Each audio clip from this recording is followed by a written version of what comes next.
A história de um dos maiores visionários da cultura popular começa em um dia frio de dezembro de 1901, quando Walter Elias Disney veio ao mundo no bairro de Hermosa, em Chicago. Seu pai, Elias Disney, carregava consigo o legado de uma família de imigrantes irlandeses que, após tentarem a sorte no ouro da Califórnia nos anos 1870, acabaram se estabelecendo como agricultores em Kansas. A vida no campo, no entanto, não foi generosa, as plantações de laranja não prosperaram, e Elias, determinado a garantir um futuro melhor, partiu em busca de novas oportunidades. Depois de trabalhar em ferrovias e em diversos ofícios, encontrou finalmente seu lugar como empreiteiro na movimentada Chicago. Sua mãe, Flora Cole, de ascendência inglesa e alemã, cruzou seu caminho quando Elias substituiu temporariamente uma professora na escola onde ela estudava. O romance floresceu rapidamente e em 1888 eles se casaram, dando início a uma família que cresceria com 5 filhos.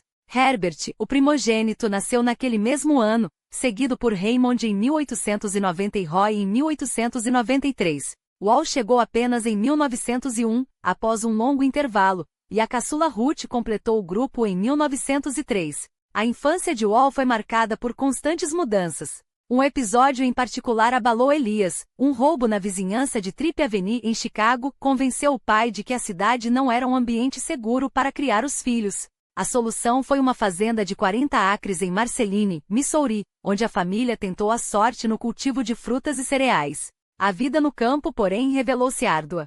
Herbert e Raymond, os irmãos mais velhos, não hesitaram em partir para Chicago em busca de trabalho, deixando para trás a rotina exaustiva da lavoura. Em 1911, uma nova virada. Elias conseguiu os direitos de distribuição do Kansas City Star, e a família se mudou para o Missouri. Para Wall e Roy, isso significou madrugadas a partir das 4 horas para entregar jornais antes da escola. O cansaço e a instabilidade afetaram seu desempenho acadêmico, mas foi nesse período que seu talento para o desenho começou a se destacar. Enquanto o mundo ao seu redor mudava, Wall encontrava refúgio nas linhas e traços que, sem saber, moldariam seu destino. Aqueles eram tempos de transformação radical no entretenimento. Durante séculos, a diversão dependia de espetáculos ao vivo, peças teatrais, circos como o lendário Buffalo Bill's Wild West Show, onde artistas performavam para plateias ávidas.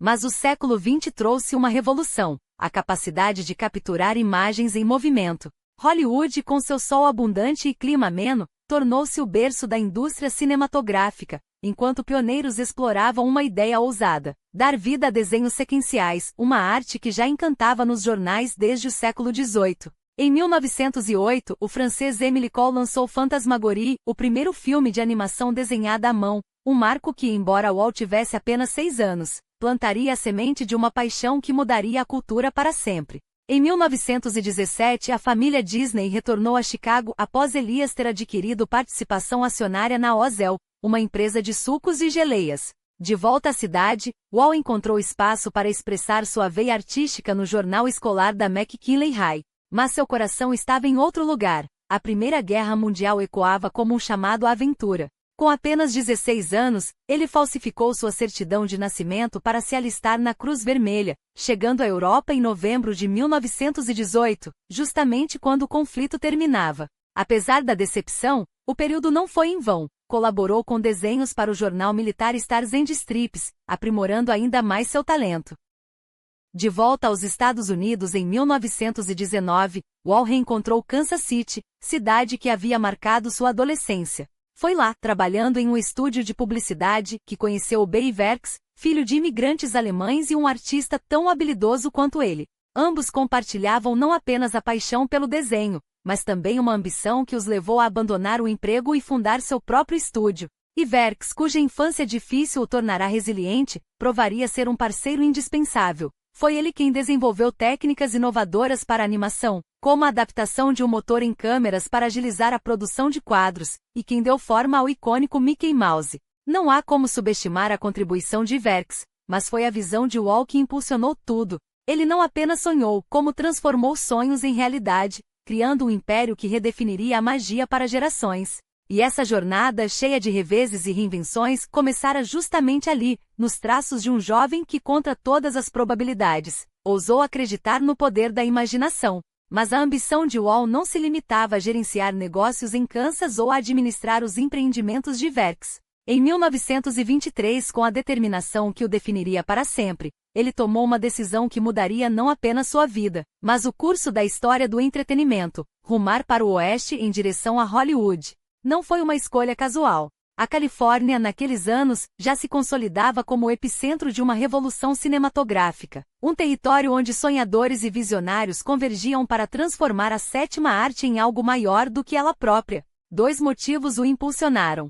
O primeiro, pessoal: seu irmão mais velho, Roy, havia se mudado para o estado dourado em busca de um clima mais ameno, capaz de aliviar os efeitos de uma tuberculose leve que o afligia. O segundo, o estratégico: Hollywood, livre das amarras das patentes de Thomas Edison, que monopolizavam a produção cinematográfica no leste, oferecia um terreno fértil para a inovação. Era ali, sob o sol californiano, que o futuro do cinema estava sendo escrito. Assim, com Roy ao seu lado, Walt fundou o Disney Brothers Studio, um modestíssimo empreendimento que em pouco tempo revelaria seu potencial. Embora inicialmente uma sociedade, não demorou para que a expertise de Walt em animação e sua liderança natural transformassem o negócio em algo inequivocamente seu. O nome mudou para Walt Disney Company, e o destino começou a se desenhar. Iwerks, seu parceiro de longa data, não hesitou em cruzar o país para se juntar a ele. Juntos, eles deram os primeiros passos em um mercado que ainda engatinhava, mas que prometia grandes voos. Os primeiros anos foram de sobrevivência. A série Alice Comedies, uma mistura ousada de ação real e animação, mantinha as luzes acesas, mas Walt já olhava além. Ele havia chegado a Hollywood em um momento de transição. O cinema mudo reinava absoluto, mas os ventos da mudança sopravam forte. A tecnologia avançava e os pioneiros começavam a experimentar com música, efeitos sonoros e, em breve, diálogos sincronizados.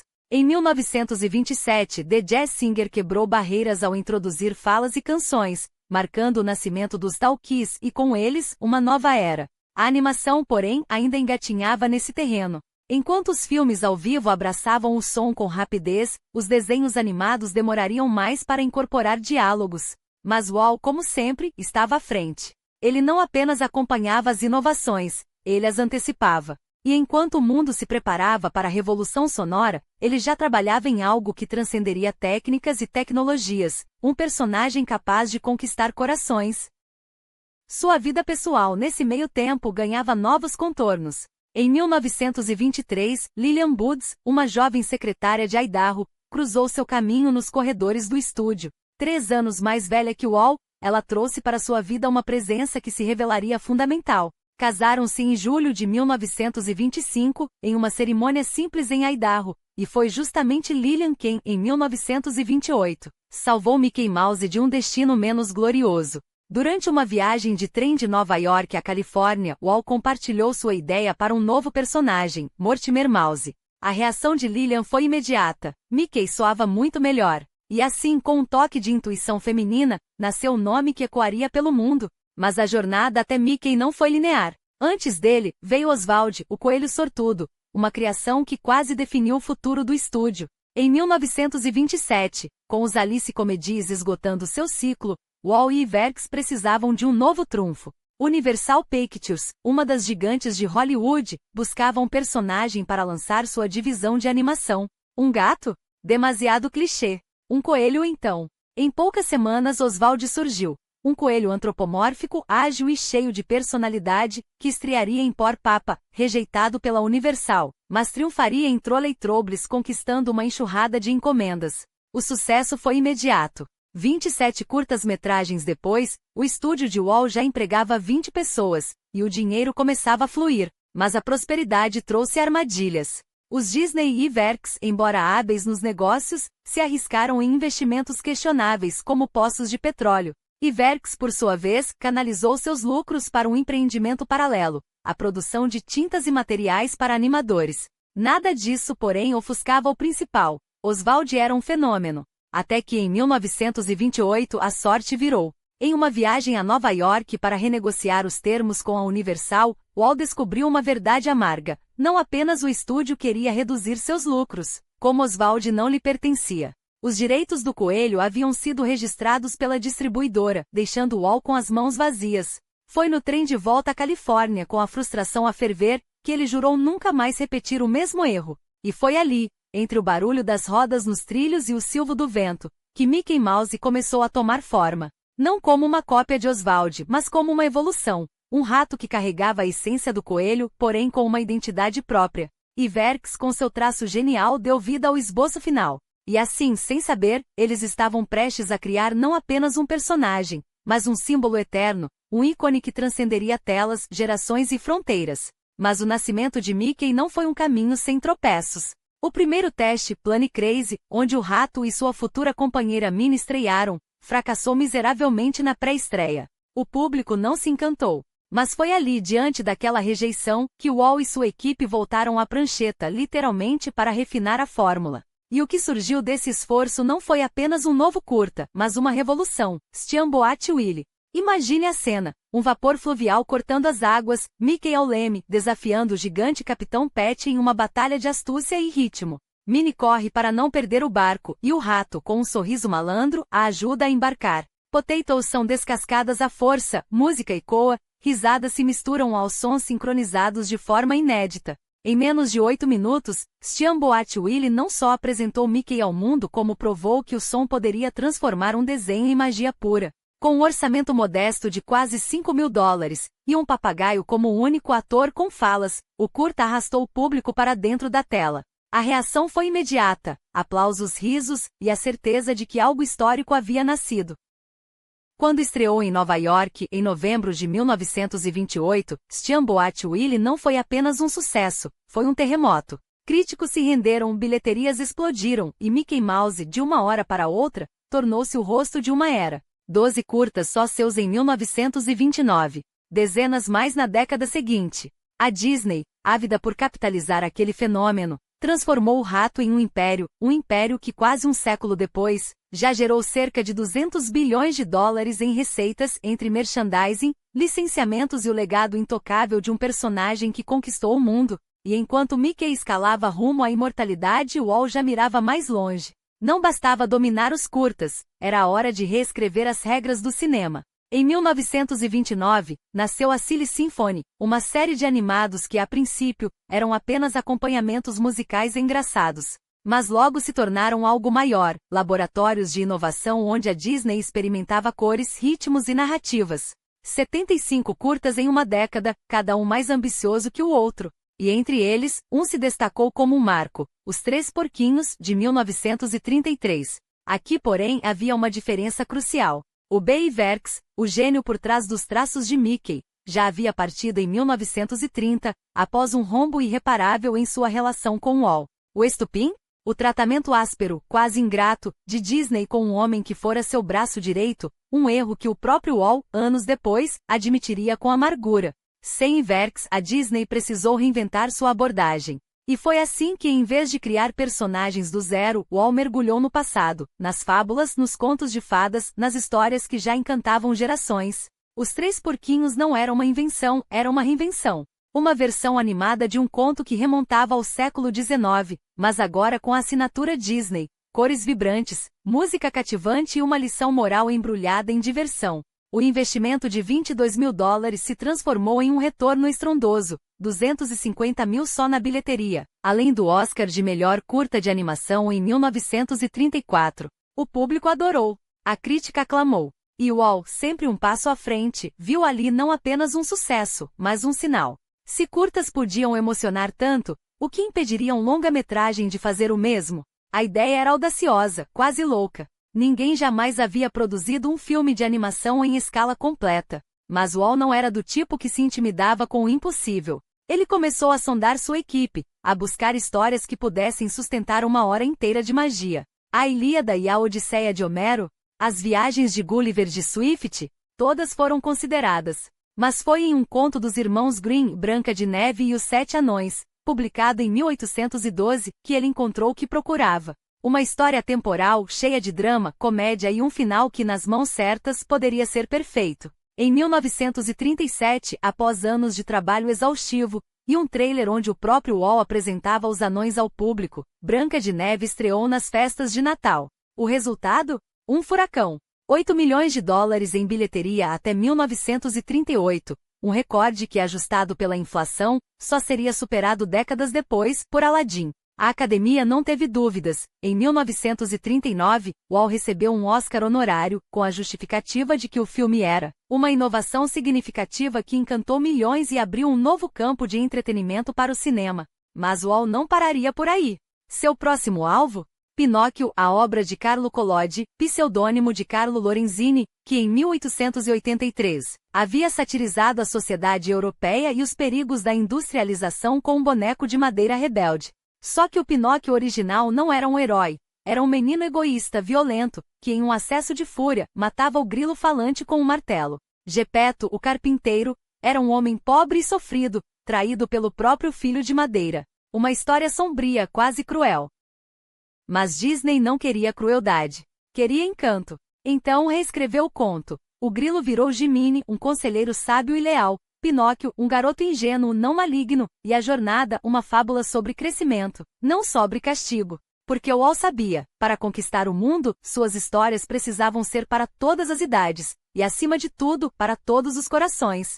O sucesso de Pinóquio provou que Disney não apenas reescrevia contos, mas reinventava a magia. Porém, nem toda a transformação foi tão luminosa quanto a do boneco de madeira. Enquanto a Europa ardia sob a sombra da guerra, Wall enfrentava suas próprias batalhas, algumas públicas, outras silenciosas, todas marcadas por escolhas que ainda hoje provocam debates acalorados. O original de Collodi, afinal, não era uma fábula sobre sonhos, mas uma advertência sombria. O grilo falante, voz da consciência, morria esmagado por Pinóquio em um acesso de raiva, um detalhe cortado sem piedade pela Disney. Em seu lugar surgiu Jiminy, um guia alegre, e a moral da história virou lição de bondade, não de punição. A crítica adorou. Pinóquio tornou-se o primeiro desenho animado a ganhar Oscars, ainda que nas categorias técnicas. Mas o público? Nas bilheterias, o filme decepcionou. A culpa não era da história, mas do momento. 1940 era o ano em que a Segunda Guerra já devorava a Europa. E mesmo os Estados Unidos, ainda neutros, sentiam o peso da crise. O encanto de Disney esbarrava em uma realidade brutal. E foi nesse cenário que Wall cometeu um de seus erros mais controversos. Em dezembro de 1938, enquanto jornais do mundo inteiro estampavam as imagens da Kristallnacht, a noite em que vidros de sinagogas e lojas judias foram quebrados sob ordens nazistas, um grupo de alemães, incluindo a cineasta Leni Riefenstahl, foi recebido nos estúdios Disney. Riefenstahl não era qualquer diretora. Era autora de Triunfo da Vontade e Olímpia, documentários que eternizaram a propaganda de Hitler. A visita, ocorrida poucas semanas após o pogrom, gerou escândalo. A Disney alegou desconhecer sua presença no grupo, mas rumores persistiram. Wall saberia exatamente quem ela era. Alguns historiadores sugerem que ele a teria recebido propositalmente, na esperança de facilitar a distribuição de seus filmes na Alemanha, ou até de cobrar uma dívida milionária de um distribuidor alemão. Outros argumentam que foi mera negligência, um descuido em meio ao caos pessoal que assolava sua vida. Porque enquanto a Europa se partia, Wall vivia seu próprio inferno. Menos de 2 semanas antes da visita de Riefenstahl, sua mãe, Flora, morreu intoxicada por monóxido de carbono em uma casa que ele mesmo havia comprado para os pais. O furnace defeituoso, as queixas ignoradas, a culpa que nunca se apagou. Elias, seu pai, sobreviveu, mas a relação entre eles se desfez. Quando Elias faleceu 3 anos depois, Wall nem sequer interrompeu uma viagem de negócios para comparecer ao velório. Os que o conheciam notaram uma mudança nele após a tragédia. Um homem mais duro, mais distante. Alguns até veem na ausência de figuras maternas em seus filmes das décadas seguintes, Bambi, Cinderela, A Bela Adormecida, o reflexo dessa ferida nunca cicatrizada. Enquanto isso, o mundo entrava em colapso. Em 1939, a invasão da Polônia acendeu a guerra na Europa. Os Estados Unidos, embora neutros, sentiam o impacto. A economia sufocava, o mercado europeu desabava, e o sonho de Disney de expandir seu império esbarrava em uma realidade implacável. Para piorar, em março de 1940, a empresa preparava uma oferta pública de ações, um passo crucial para o futuro IPO de 1957. Mas antes disso veio a necessidade de cortar custos. Os funcionários, já exaustos, foram forçados a assinar documentos falsos, declarando jornadas de 40 horas enquanto trabalhavam o dobro. Os salários eram irrisórios, os créditos pelos trabalhos inexistentes. A gota d'água veio em maio de 1941, a greve dos animadores, um levante de 4 meses que abalou os alicerces do estúdio. Wall, conhecido por seu autoritarismo, tentou esmagar o movimento, mas acabou cedendo, não por bondade, mas por necessidade. Os trabalhadores ganharam o direito de se sindicalizar, e as condições melhoraram, ainda que a contragosto. Nem tudo eram sombras, porém. Em 1940, um velho aliado voltou, o B.I. Werks, o gênio que havia cocriado Mickey Mouse antes de uma briga os separar em 1930. A reconciliação foi um sopro de esperança. E foi nesse mesmo ano turbulento que Disney lançou Fantasia, um projeto ousado, quase pretensioso, uma sinfonia animada onde Mickey Mouse, como aprendiz de feiticeiro, dançava ao som de Bach, Stravinsky e Beethoven, regidos por ninguém menos que Leopold Sotowski. O filme nasceu de um curto que deveria integrar a série Silly Symphonies, mas os custos dispararam, e Wall, teimoso, transformou-o em um longa-metragem. Fantasia era arte em movimento, um casamento entre a alta cultura e a animação, e no entanto fracassou nas bilheterias. Mais uma vez a guerra era vilã. O público não tinha cabeça para sonhos quando o mundo desabava. Mas Wall não desistia. Nunca desistia. Porque no fundo, ele sabia que a magia não morre, apenas espera o momento certo para renascer. E esse momento estava por vir. A Filarmônica da Filadélfia ecoava sob a batuta de Leopold Sotowski, e por 2 horas, o cinema se transformava em uma catedral de som e imagem. Fantasia não era apenas um filme, era uma revolução, uma ousadia que unia a genialidade de Bach, Tchaikovsky e Stravinsky à magia dos traços de Gerta, tudo filtrado pelo carisma irreverente de Mickey Mouse. A academia não teve escolha. Sotowski levou um Oscar honorário pela trilha sonora e Disney, pela fusão audaciosa entre a alta cultura e o entretenimento popular. Mas o público, distraído pela sombra da guerra, não encheu os cinemas como se esperava. Os números foram magros, as críticas entusiastas, o paradoxo que sempre perseguiria as obras mais ambiciosas de Wall. E então veio 1941. O mundo ardia, os cofres da Disney sangravam, e a greve dos animadores, aqueles mesmos artistas que haviam dado vida a Branca de Neve e Pinóquio, deixava cicatrizes profundas. Wall, sempre pragmático quando a sobrevivência estava em jogo, entendeu que era a hora de mudar de rota. Não por derrota, mas por estratégia. A América entraria na guerra após Pearl Harbor e com ela, a Disney Studios se transformaria em uma trincheira criativa. Em questão de semanas, centenas de fuzileiros navais acamparam nos estúdios de Burbank, protegendo a vizinha Lockheed, alvo potencial de um ataque japonês. Mas o verdadeiro campo de batalha de Wall não era o Pacífico, era a mente do público americano. O governo precisava de armas e Disney as forneceu, não balas, mas filmes. Filmes que ensinavam cadetes a sobreviver nas selvas do Pacífico, que inflamavam o patriotismo nas fábricas de munição, que transformavam o Pato Donald, aquele mesmo personagem nascido em uma Silly Symphony de 1934, no rosto cansado, porém resiliente da América em guerra. Em Der Führer's Face, 1943, Donald era um operário exausto, obrigado a saudar a cara odiosa de Hitler enquanto montava granadas em uma linha de produção infernal. A sátira era afiada, a mensagem clara, o sacrifício valia a pena. O curta ganhou o Oscar, assim como Yankee do Oddly Mouse, de Tom e Jerry, outra peça de propaganda disfarçada de entretenimento. Enquanto os soldados lutavam no fronte, Donald e seus companheiros mantinham a moral em casa, e mais importante, mantinham a Disney à tona. Mas Wall não abandonaria seus sonhos. Mesmo com os estúdios convertidos em máquina de guerra, ele se recusava a deixar projetos como Dumbo apodrecerem nas gavetas.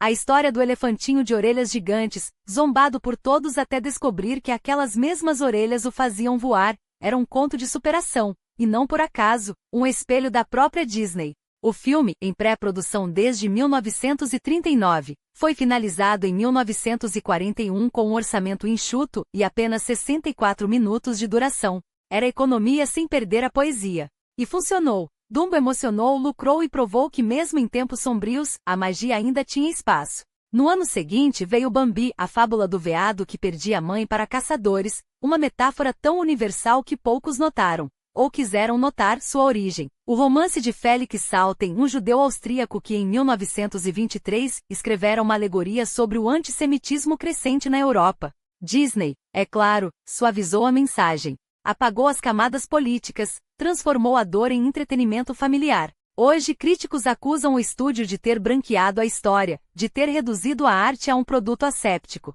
Mas na época Bambi era apenas mais um sucesso, belo, comovente e acima de tudo seguro. Quando a guerra terminou em 1945, Donald Duck finalmente pode tirar o uniforme. A Europa celebrou a rendição em maio. O Japão, depois de Hiroshima e Nagasaki, se rendeu em setembro. Mas a vitória não trouxe alívio imediato para Walt. A Disney Studios carregava uma dívida milionária, e o Bank of America, embora ciente do potencial do estúdio, não era uma instituição caridosa.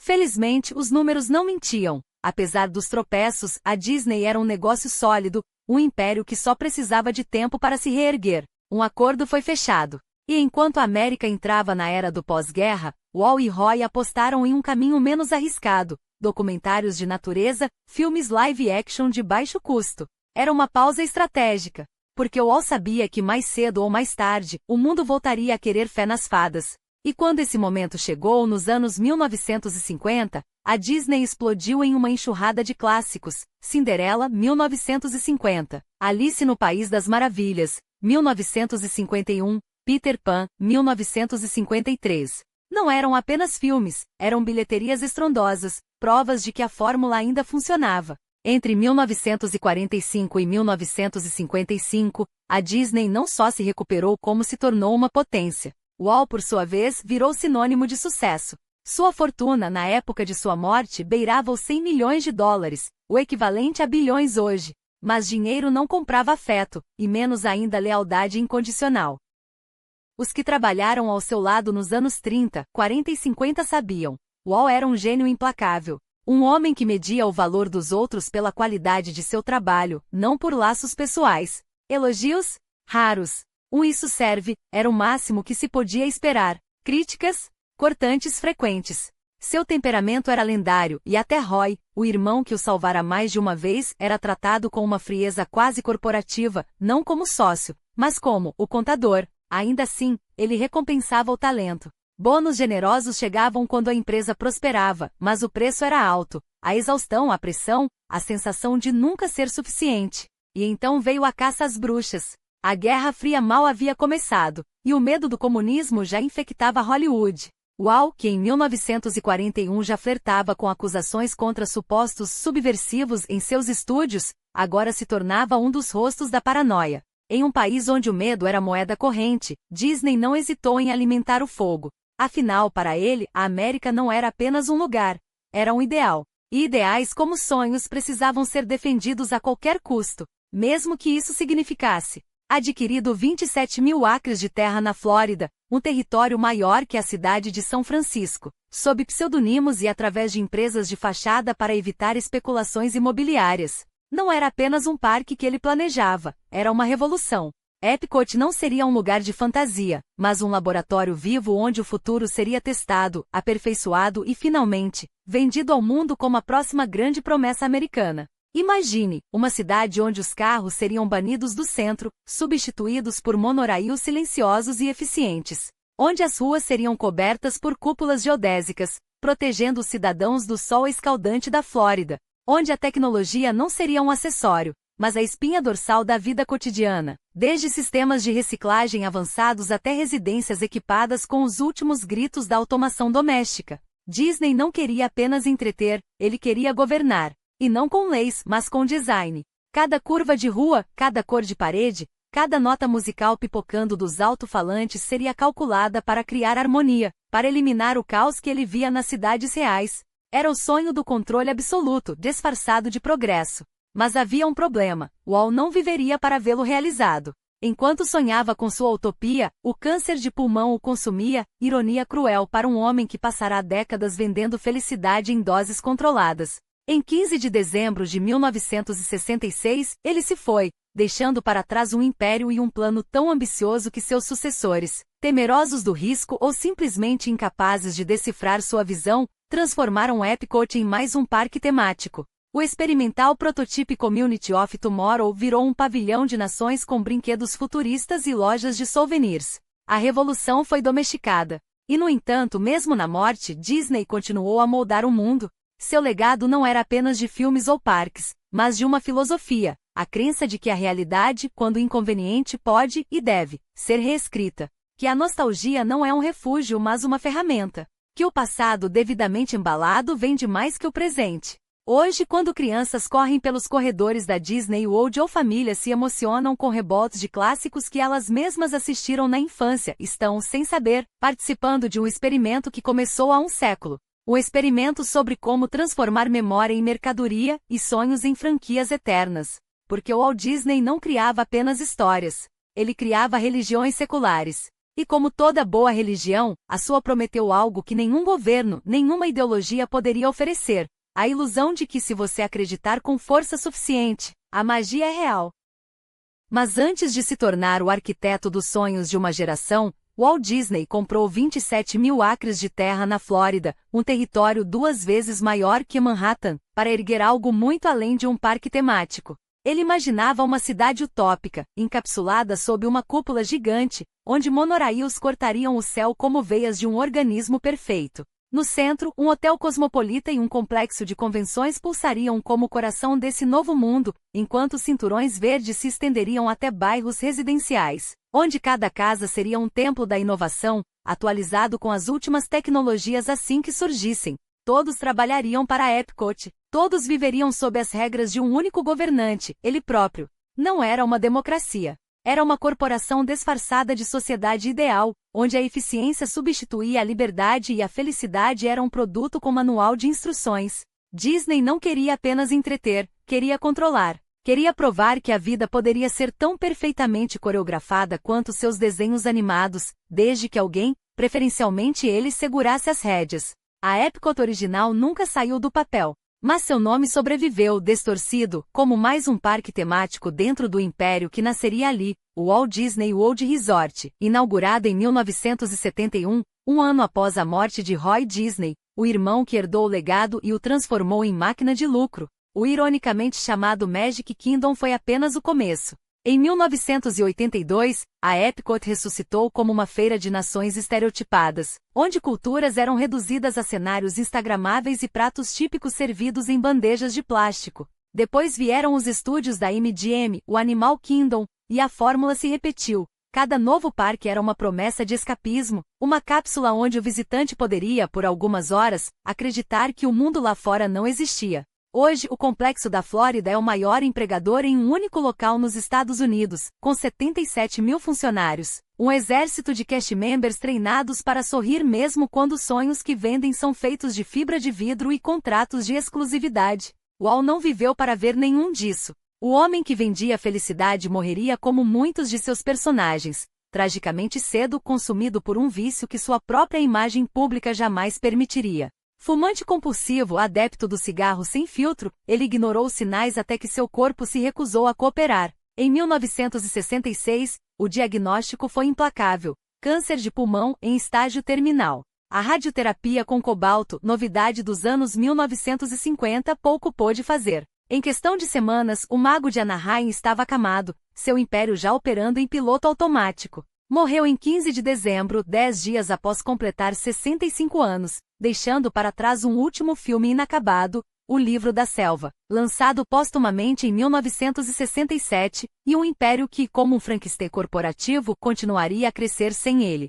Seu corpo foi cremado, suas cinzas espalhadas na Califórnia, mas seu fantasma nunca deixou os estúdios. Roy assumiu o comando até 1971, ano em que o Walt Disney World abriu suas portas e o irmão mais velho partiu, como se a missão estivesse cumprida. Enquanto isso, os Oscars se acumulavam: 59 indicações, 22 estatuetas competitivas e 4 prêmios honorários, incluindo um pela criação de Mickey Mouse, outro por Branca de Neve, e um terceiro, em 1942, pela qualidade consistente de sua produção, como se a arte pudesse ser medida em gráficos de produtividade. O último, ironicamente, foi um Oscar especial por Mary Poppins em 1965, um filme sobre uma babá que chegava para consertar famílias quebradas. Disney, afinal, sempre soube vender soluções para problemas que ele mesmo ajudara a criar.